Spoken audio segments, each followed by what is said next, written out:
ever heard stories of what happens in like the dorms or in the Olympic Village? Oh yeah, it's nothing but an orgy. So for people that don't know, like it's usually like Trojan will just donate.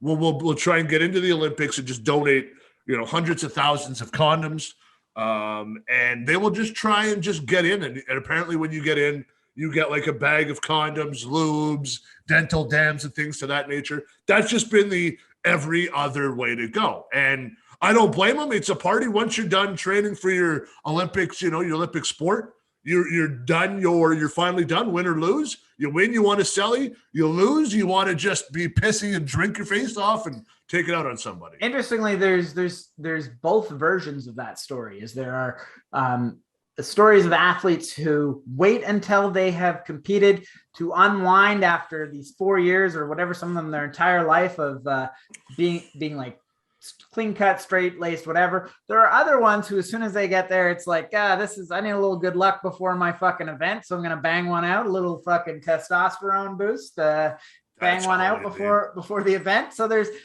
different superstitions towards whether or not you should wait until before or after your event.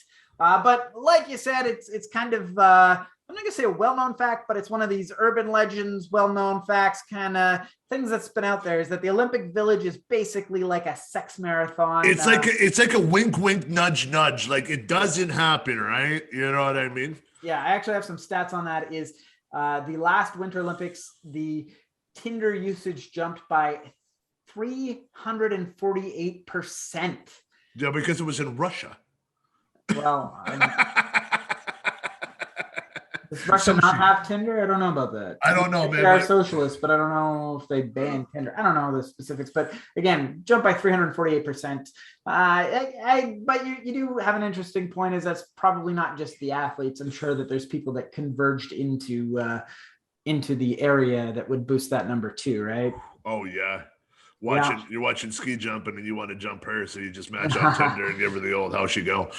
Yeah. So with that said, it looks like in order to deter people from, there's both sides of this argument. The beds, we know for a fact, are made out of cardboard, and the speculation that has arose is that this is to deter people from having sex, basically. No other way to put it, right? Okay, so let me get this straight. Like with my size, I know I'm not a top bunk guy. So like if you get like a weightlifter up there who's just a man, who's just a beast. Like look at Mark Henry, right? World's strongest man. What is he? 6'6". He was like 325 when he won the Olympic medals or something like that. You're gonna put that guy in a fucking cardboard bed? Yeah. Okay, so if he could hold Mark Henry, I'm sure he could take it could take a couple of kids that do trampoline to bounce around on that baby, right? Well, that's the thing, is there's been different TikTok videos, social media posts. As one athlete will show themselves sitting on the bed and it almost collapses, and then there's another athlete who's like jumping up and down on the bed, and it's like, this is all fake news. It's absolutely sturdy. So it's kind of hard to tell what to believe. Like, you make an interesting point. It's made for weightlifting athletes. They're obviously heavy, so it's got to have some strength to it. But on the other side, we can see that it's made out of fucking cardboard. How strong could it really be, I don't know, man, but like to me, it's kind of funny that Russia, like you said, the Tinder rate went up 348%, and then their communist country, or they're run by the leader in Putin, and then we have the Japanese, who are very liberal and very nice. No cardboard beds. You guys are not banging in Japan. Well, the theory is that it's more to do with trying to skew people away from contaminating each other with COVID. Keep the socializing to a minimum by making their beds uncomfortable. Listen, man, like it doesn't matter. You're not going to stop people from having sex. Yeah. If cardboard breaks, we stop, we have a giggle, make sure nothing's broken, and continue on. Yeah, I can tell you that, like, how do you say it? Dude, we're Northern Ontario boys.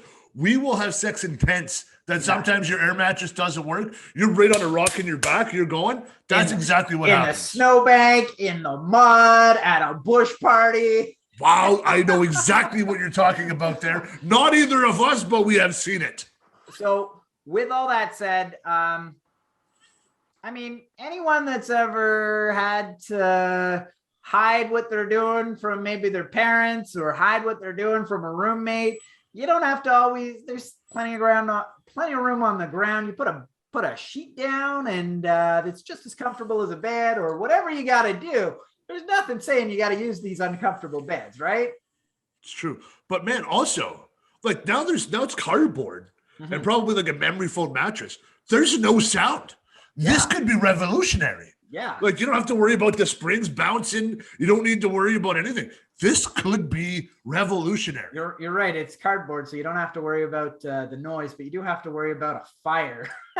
All that friction with a cardboard underneath it. Boom. You plug your Samsung phone in and you're watching it. It gets too hot. Cardboard lights up. You're on fire, but you're negative for COVID. You're good. Well, I don't necessarily mean your Samsung, but I just mean the friction of the intense action that's happening in the bed, coupled with you know what, man? I an want extremely flammable substance that your bed is made out of cardboard. I want to thank you for giving me that much confidence in my sex game that you think I could light cardboard on fire. I appreciate you, man. That's the nicest thing you've ever said to me in our 25 years of friendship.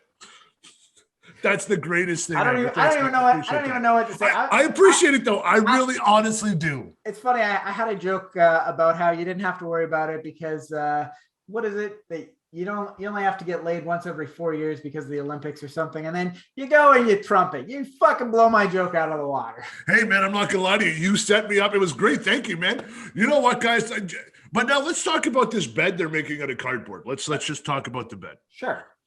Now, does this like if the bed is sturdy enough, does this kind of make it? Could we use this in third world countries? You want to buy a bed? You want to buy a cardboard bed? Hear me out here. Like in Africa, where these kids are sleeping on the floor and filth and stuff, could we not just send these? Like they must be inexpensive to make. Can we not send them and use them that way? Maybe FEMA gets on board. Maybe like the UN buys the bed. Like who's making these beds? That's my next question. You're making a good point. There is an opportunity. I mean, these beds, they're fucking light as air, right? They're made out of cardboard. Ship a couple boxes of cardboard to places that need beds, and that's it. Like if you're going to a disaster relief area and you're like they're living in, they need a place to stay. Just pop these beds up. They're lighter than carrying like cots and stuff, right? Absolutely lighter than a cot. Biodegradable, right? Because they're made out of cardboard, essentially just wood, I mean, not even wood, it's paper. Fucking biodegrades, good for the environment, cost efficient, cheap, light to ship. Yeah, that's a really good idea, actually. Yeah, I'm on board with that.